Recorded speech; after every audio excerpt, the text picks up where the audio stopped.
अस्सलाम वालेकुम, मैं मलिक रियाज़ हूँ। आप यूट्यूब चैनल देख रहे हैं। हज़रत मूसा अलैहिस्सलाम का दौर है। आपके दौर में एक शख्स ने अपने चचाज़ाद भाई को कत्ल किया, अपने कज़न को कत्ल किया और कत्ल करने के बाद ख़ुद ही उसका मुद्दई बनकर हज़रत मूसा अलैहिस्सलाम की बारगाह में हाज़िर हुआ और कहने लगा कि मेरे कज़न को किसी ने कत्ल किया है। तो हज़रत मूसा अलैहिस्सलाम ने कहा कि आप लोग ऐसा करो, अपनी कौम को, सारी कौम को इकट्ठा किया और उसको ये कहा कि आप लोग ऐसा करो कि एक गाय को ज़िबा करो, उस गाय के गोश्त का कुछ हिस्सा इस मकतूल को मारो। जब आप इसको मारोगे तो वो उठकर ख़ुद ही बता देगा कि कत्ल किसने किया है। अब क्योंकि वो नौजवान जो था वो जानता था कि मैंने ही इसको कत्ल किया हुआ है और जब मैंने कत्ल किया हुआ तो जब ऐसा मैं करूँगा तो वो तो वाकई सही, उसको यकीन था कि अगर ये हज़रत मूसा अलैहिस्सलाम की ज़ुबान से लफ्ज़ अदा हो रहे हैं तो ऐसा ज़रूर हो जाएगा।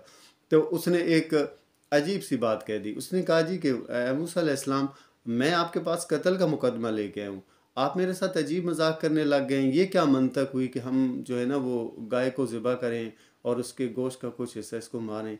तो हज़रत मूसा अलैहिस्सलाम ने कहा कि मैं पनाह मांगता हूँ जाहिलों से, क्योंकि जाहिलों का काम होता है किसी के साथ हर वक्त का मजाक करना।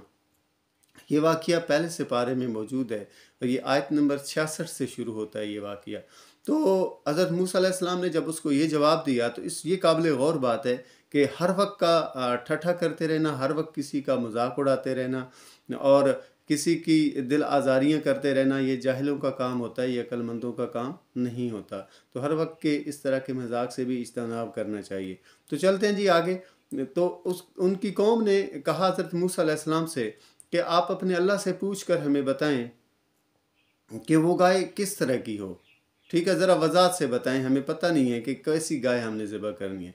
तो हज़रत मूसा अलैहिस्सलाम ने उन्हें कहा कि अल्लाह ताला आपको हुक्म देता है कि जो गाय आपने ज़िबा करनी है वो ज़्यादा बूढ़ी भी ना हो और ज़्यादा बिछिया भी ना हो, बहुत ज़्यादा यंग भी ना हो और बहुत ज़्यादा बूढ़ी भी ना हो, बल्कि दरमियानी उम्र की हो। तो जब हज़रत मूसा अलैहिस्सलाम ने उनको ये बताया तो फिर वो एक और उज़र हज़रत मूसा अलैहिस्सलाम के पास लेकर हाज़िर हो गए और कहने लगे कि ए मूसा अलैहिस्सलाम, आप अपने अल्लाह से रब्ता करें, अल्लाह से दुआ करें और वो हमें बताए कि वो जो गाय है वो किस कलर की हो, किस रंग की हो, वो उसका रंग किस तरह का हो। तो हज़रत मूसा अलैहिस्सलाम ने उन्हें कहा कि अल्लाह ताला आपको हुक्म देता है कि जो गाय आपने ज़िबा करनी है वो गहरे ज़र्द रंग की हो और दिखने में बहुत खूबसूरत दिखती हो, बहुत खूबसूरत किस्म की गाय हो जो आपने ज़िबा करनी है। तो ये सुनने के बाद अब उन्होंने एक और उज़र पेश किया। तीसरी दफ़ा वो हज़रत मूसा अलैहिस्सलाम की बारगाह में हाज़िर हुए और कहने लगे कि ए मूसा अलैहिस्सलाम, आप अल्लाह ताला से दुआ करें कि वो हमें ज़रा ज़्यादा वज़ाहत से बताए। हम अभी कंफ्यूज हैं, अभी हमें जो है ना सही तरह से पता नहीं चल रहा कि वो गाय किस तरह की हो। तो ज़रा ज़्यादा वज़ाहत से अल्लाह ताला हमें बता दे, उस गाय के बारे में वज़ाहत फरमा दे। तो हज़रत मूसा अलैहिस्सलाम ने कहा कि अल्लाह ताला आपको हुक्म देता है कि जो आपने गाय ज़िबा करनी है वो ना किसी खेती बाड़ी के काम में इस्तेमाल की गई हो, मतलब उस वक्त खेतों के अंदर गाय और बिछिया वगैरह को जो है ना वो हल जोतने के लिए इस्तेमाल किया जाता था, तो ना वो इस काम के लिए इस्तेमाल की गई हो और ना ही किसी कुएं से पानी निकालने के लिए भी इस्तेमाल की गई हो, इस तरह का उससे काम न लिया गया हो।